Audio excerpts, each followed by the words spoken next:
Yeah, I was always fascinated by the ocean and the extension of the ocean, the long beaches, this kind of solitude, but I mean the ocean full of life and things that were for me unknown. Meet the ocean!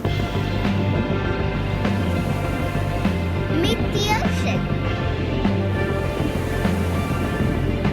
Meet the ocean! Meet the ocean! Meet the ocean! Welcome to another episode of Meet the Ocean. We are in the middle of the very famous Drake Passage on board the National Geographic Explorer, and I have a very special guest with me today. Yeah, thank you, Paul. I'm Dr. Rodolfo Werner, and I work for the Pew Charitable Trust and the Antarctic and Southern Ocean Coalition. I'm working for the conservation of Antarctica and especially the Antarctic marine ecosystem. I have to say that when I was a child, I was already interested in Antarctica and all the life of the explorers and the adventures of Antarctica. And of course, then, as I grew up, I got more interested in all the wildlife that as Antarctica has to offer.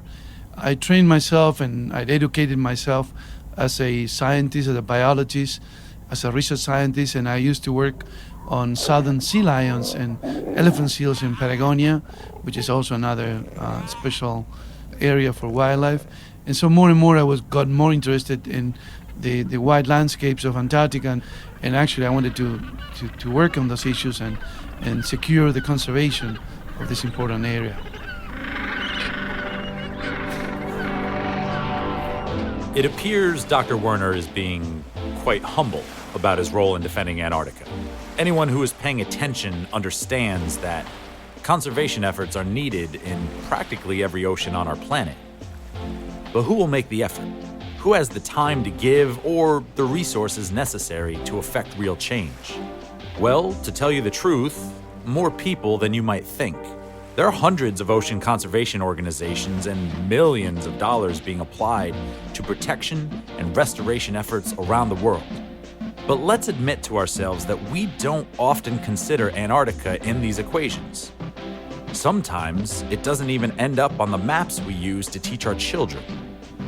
We know Antarctica has lots of ice, plenty of penguins, and maybe even a few whales. But for most people, that's about it. And that's a real shame, because there is so much more life happening in the Southern Ocean, both above and below the water. And this is where Dr. Werner and ASOC come in. As an Argentinian marine biologist, Rodolfo has dedicated himself to the protection of the unconsidered species of Antarctica. He speaks publicly and travels often to continue the message that Antarctica is not just about penguins, but rather the complex and fascinating ecosystem that supports them. I'm your host, Paul North, and this is Meet the Ocean, Episode 12, For the Love of Krill.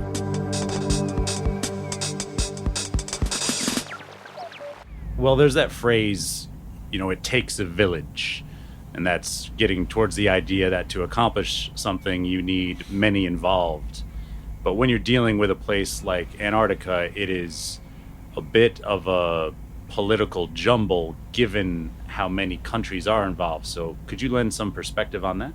If you want two different perspectives to that, one is the perspective of the Antarctic Treaty, which is the treaty that has about 53, I think right now, members, and these are 53 nations that are signatories to this treaty, and they signed to several things. And so the idea is to protect Antarctica, at different levels.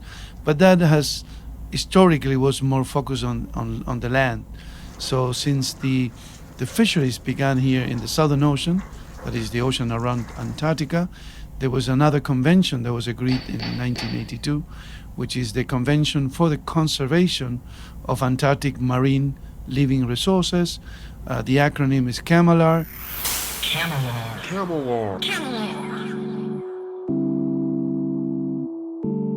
All right, everyone, let's take a deep breath. Things are getting pretty brainy all of a sudden. I'll admit that big acronyms can be tough sometimes.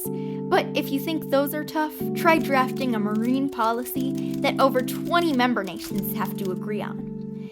ASOC's efforts to protect Antarctica require an attention to detail and endurance that is admirable.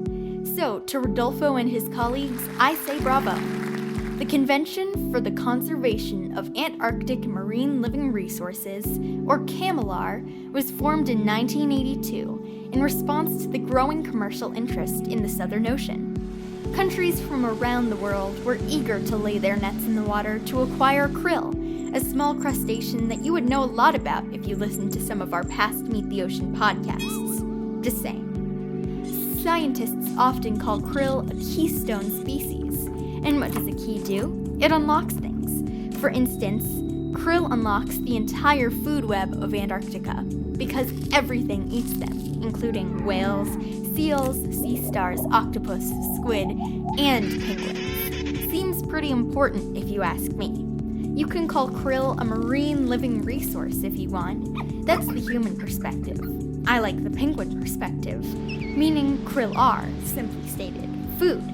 A necessary protein package that keeps their chicks alive and gives them what they need to become full-grown, breeding adults. So are krill worth defending? Well, you tell me. I'm Charlotte Fisher, and I think we should start paying a little more attention to what is happening in Antarctica.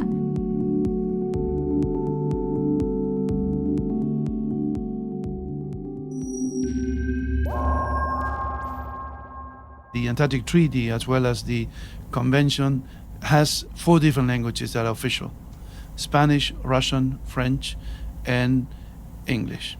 So every meeting, every article, every paper that is being written for the convention should be translated when it's a paper and interpreted like constantly as we go into the 4 languages. From the dynamics of this convention, it's a very complicated convention, but it's also very sophisticated in a way. This convention was established in 1982, and at the time when it was established, it was a very novel convention because it included two aspects or 2 principles in the convention that were very new to the world of managing fisheries, for example. One is the ecosystem-based management, meaning that when you are fishing for something, you have not only to look at what you're fishing, that is the target species, but also the dependent species. So depending on the species you're fishing, for example in Antarctica, where there is the largest fisheries for Antarctic krill is the basis of the ecosystem, the marine ecosystem food web here, and so everybody depends on krill. There is an important work that scientists do, and personally I'm worked sort of as a bridge between the scientists and the policymakers. So there is a lot of work between the science that we get to know at the end of the year, at the end of every year, and how this is translated into policy. And the policies of the convention, they result in what we call conservation measures, which are pieces of legislation that will rule the work of the convention for the next year and for the years to come. You mentioned that everybody relies on krill, and I think most people know that there are penguins in Antarctica, but there are a variety of other species that rely on krill as well. So could you explain to us what a krill is and then example some of the other species that it is a food source for? First of all, krill is a common name to describe 80 different species of small crustaceans that look like a shrimp, but they are not shrimps. So this is a very common name. So you have krill, like the general name if you want, all over the world. But in the case of Antarctica, there are like 7 different species of krill, but one of them, the Antarctic krill, which is its scientific name is Euphasia superba, and this superba name tells you a lot. Is very large, is the largest of the krill species. It's very abundant. It's probably the most abundant animal living in the world. When you look at the biomass of krill, these animals, they will grow up to 6 centimeters, so a pretty good size, and they can live up to 11 years. And basically they will come in very big swarms, so a lot of krill together, and that makes, it's very attractive, of course, for penguins, especially during the breeding season. When the penguins are rearing the chicks, they will go to the shore and find those big swarms, feed, forage on them, and then go back to the land. So if you're in Antarctica, you're basically relying on krill, but those that are fishing for the krill, what are they using it for? The krill fishery began in the 60s, and originally it was a very heavily subsidized fishery, and it was being run by the Soviet Union then. And so there was no really good market, so economically it was not very interesting or viable. But because of the subsidies, there was a fishery that was growing more and more in the Southern Ocean. And then with the collapse of the Soviet Union by the late 80s, that fishery was gone. Like the subsidies were gone, so the catches really dropped almost to zero. But then, like for the last 15 years, the fishery began to grow again. We've seen from 2005 up to now, like the amount of catches have been triple. So we went from less than 100,000 tons per year, and now we are around 300,000 tons. And there are new markets. And one of the most lucrative markets for krill is the use of the krill oil, which is very rich on omega-3 acids. And so basically the krill oil is being used to produce these pills that are very good for your health, because they contain a lot of omega-3 acids, and they're being sold, at these health stores and so on.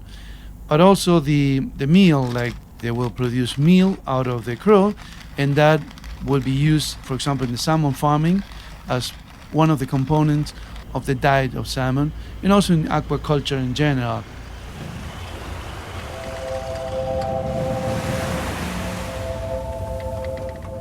Rodolfo's job is to protect the Southern Ocean.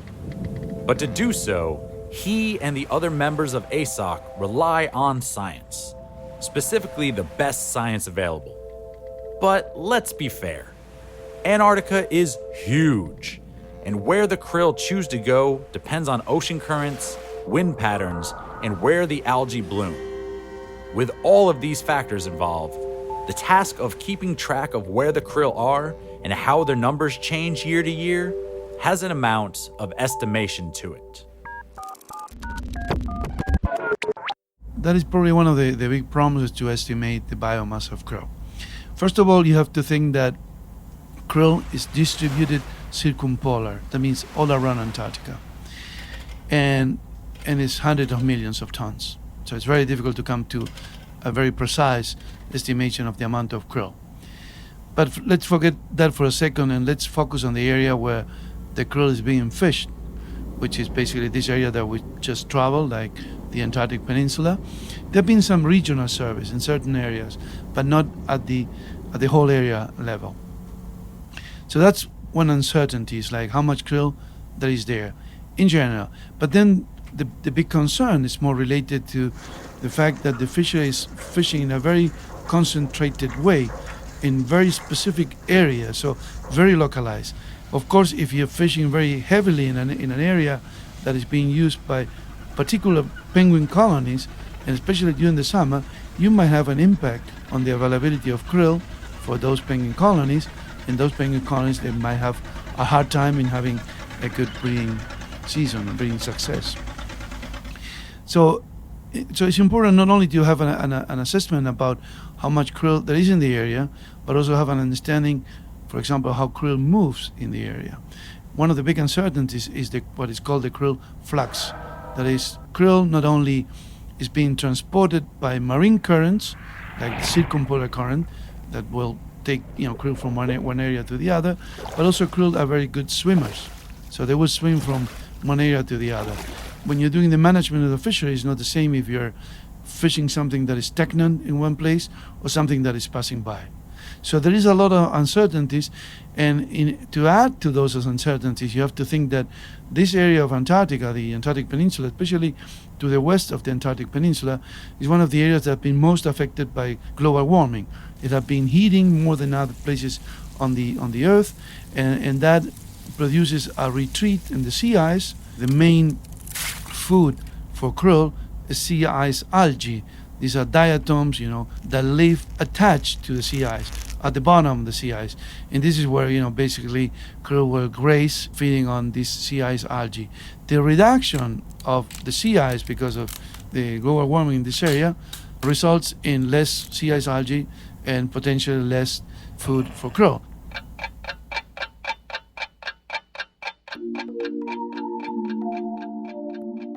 When Rodolfo and I first met, he was campaigning for the Ross Sea Marine Protected Area, a campaign which had been active for 5 years, where countless hours of science and communication had taken place, and they were near to reaching an agreement. To help finalize the effort, Rodolfo asked members of Meet the Ocean to create a short video of Antarctic wildlife, both above and below the water, to example the diversity and complexity of the ecosystem. The video was shown at a conference in Chile to political leaders, and now the Ross Sea MPA stands, and Meet the Ocean is happy to have played our part. I think it's important to realize the variety of what ASOC does. They are fighting the good fight on a multitude of fronts, and the largest efforts are yet to come.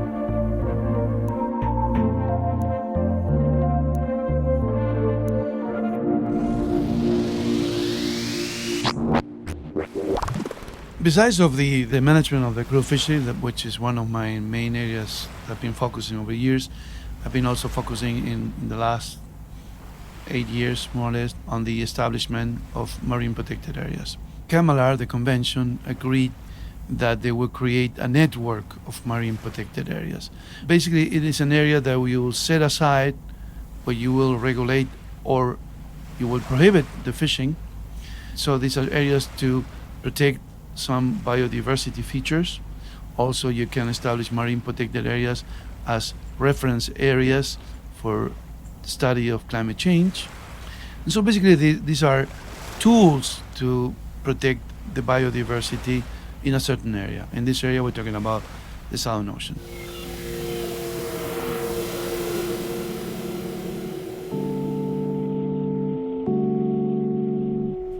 Hi folks, Michelle Fournet here, staff scientist for Meet the Ocean. I just want to jump in for a second and unpack some of this conversation about marine protected areas. Marine protected areas, as we've heard, can be found all over the world, and they have a common goal, but they come in a lot of different shapes and styles and flavors. Now, as the name implies, an MPA, or marine protected area, is there to protect some sort of ocean resource.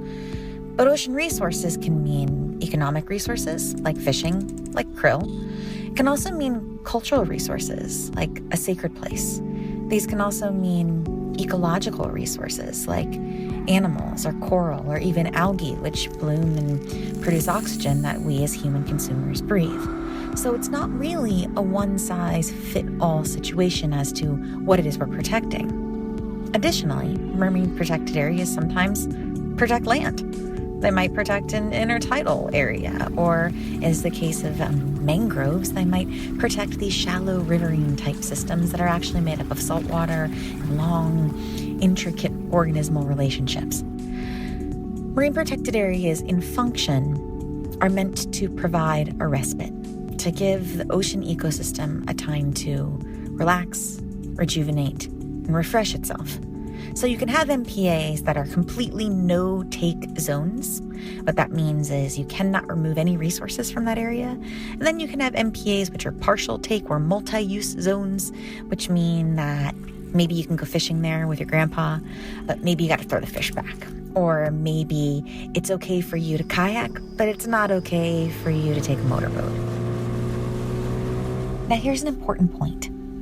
The goal of marine protected areas is not necessarily to protect a large amount of space. The goal of a marine protected area is to protect a large amount of resources. Sometimes that can be done in a very small space, depending on what the resource is. You can protect a habitat, you can protect an estuary, and do a great deal of good for the fish, without having necessarily to change human activities in the whole ocean. So this is one of the primary principles of a marine protected area, that if you create small pockets of untouched ocean, that you'll see large benefits as a result of these small pockets of untouched ocean. But it is important that it has to scale to the user group itself. If you're trying to protect a habitat for humpback whale versus protect a habitat for a barnacle polyp, you're going to need to scale these things differently.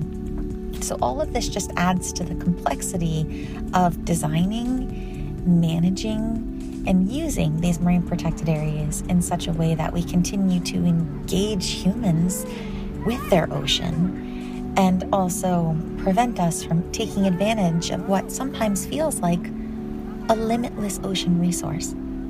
Our human eyes are small, and we have to encourage our human brains to be much bigger so we can really grasp the sense of scale as to how we impact this world around us.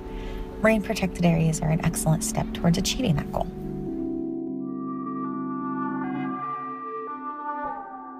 As I mentioned at the beginning, this convention worked under the consensus base, so you need every single country to agree to, for example, create a marine protected area. So for many years we were working with different countries to get them to agree to the proposal, and we got in 2005, after like 4 years, we got to a place where we had China and Russia were the only two nations that were blocking the agreement. 2005, we managed to get Obama to have a meeting with Xi Jinping, the president of China, and there were some changes made to the proposal, and we got China to agree to the proposal. So we had only one remaining country, which was Russia, which was not an easy one. In November 2016, we managed Russia to say yes, and that was a huge thing, and that kind of set the precedent for these large marine protected areas in Antarctica. And so now in December 1st, 2017, the Ross CMPA got into force. So it took a year since it was agreed to enter into force. So we're extremely happy with this. In addition to that, there are right now other two proposals that are coming. One is for the Weddell Sea, which is the eastern side of the Antarctic Peninsula, and this is a proposal that is being prepared by Germany. There's another proposal that is coming, which is very important. It's a proposal for marine protected areas in the Antarctic Peninsula. That is exactly where we have been in the last 10 days. And this is a very iconic, very special area. And also it's probably the ultimate challenge for Kemalar to establish a marine protected area here because of the krill fishing. This is where the main krill fishing grounds are taking place. And so that proposal has been prepared by Argentina and Chile. One of the big challenges here is to identify when you see an impact on a penguin colony, if that impact is the result of environmental changes, like natural environmental changes, meaning you have to monitor things over a long period of time, or if this is a result of climate change, or if this is a result of fishing. And so to take apart all the different elements and, for example, be able to say, yes, the fishery is having a strong impact in this area is not an easy thing, but it's something that we should do. I'm going to play devil's advocate for a second, simply because Antarctica is so far away. It's largely outside of people's consideration. I can almost guarantee that some people where I call home in the United States, the first time they saw a penguin may have been in a Coca-Cola commercial. So being as far removed as it is, why is it so important to protect these places? The first reason that comes to my mind is that Antarctica and the Southern Ocean, that is the waters around Antarctica, is the only place in the world, and will be the only place in the world, where this area has been devoted to peace and science. When the Antarctic Treaty was ratified in 1961, that was a very important step, not only for the conservation of this area, but also for the peace of this area. And it doesn't belong to anybody. So this is a special status. And so that's a very good reason why you should, be very careful about this area. The second reason is because, the area is, in a way, although it has been affected by human activities, is still a very pristine. The wildlife here is incredible. The processes that are happening here are very unique. Also, in the context of climate change, Antarctica is a big laboratory to study climate change. And this is an area that belongs to everybody, to every single individual in the world. And this is the only place in the world that has and will have that status. And that's the reason why it's so important to take care of the Antarctic Treaty, if you want, and of course to make sure that any activity in the Southern Ocean is done in a very precautionary way, because every single species that live in Antarctica, like on the ice, on land, they depend on what's going on in the ocean. So meet the ocean. So that is important. That this is, all these reasons together, and then there are other reasons that are more related to, I would say, this is my personal view. Like sometimes, you have to protect this area because this area is so beautiful, it's so special, and that has a worth in itself. So sometimes I'm a bit reluctant, and some of my colleagues, they know that, and trying to put like the economic value. What are the economic or the ecological services that Antarctica is providing? Yeah, there will be some, but I think the aesthetic of this place, the beauty of this place, in a world that is changing so much and being affected in this way, I think that only it's worth the effort.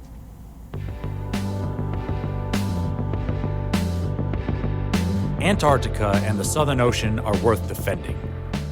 Anyone listening to this podcast knows that, I hope. It doesn't even matter if you have been there or not. Something inside all of us knows that it exists.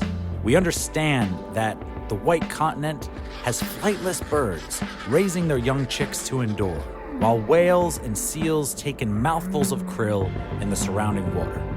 Along with his colleagues at ASOC, Rodolfo is working with scientists and politicians worldwide to keep the Southern Ocean pristine. And it takes an immense amount of effort. Antarctica now faces an ever-growing wave of economic interest for both krill and tourism. So how do they plan to preserve it? It is as simple and as difficult as using science, measured decision-making, and the kind of diligence that comes from an understanding of the natural world. To find out more about ASOC, visit them on their website, asoc.org. That's ASOC.org. There you can find all about the recent victories establishing an MPA in the Ross Sea, and find out how you and your friends can help get more marine protected areas established in other key areas around the continent. Let's be honest, the fight to protect these places may never be over. But as long as there are enough of us to stand up for the health of our planet, then the battle is never lost. I'm Paul North, your Meet the Ocean host, reminding you to take the time every day to stop and appreciate the wonders of the planet that you call home. Thank you so much for listening, and we will see you next time.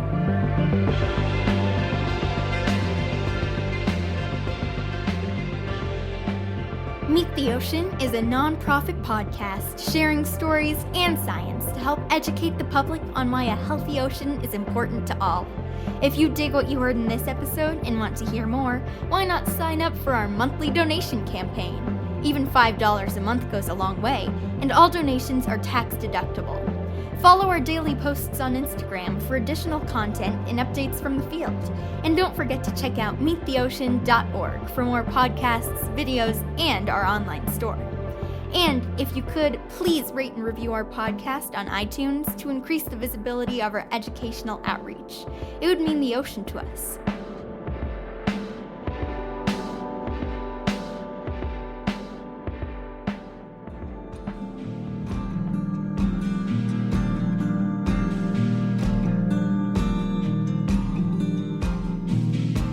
Hi, this is Amy, a Meet the Ocean fan. This podcast is produced by Paul North, edited and produced by Andrew Gettings, with sound design by Kelsey Anderson, and original music by Vin Gast. Special thanks to ASOC Senior Advisor, Dr. Rodolfo Werner, marine biologist Michelle Fournet, and Charlotte Fisher for their contributions. You can find more podcasts, underwater videos, and ways to donate at meettheocean.org.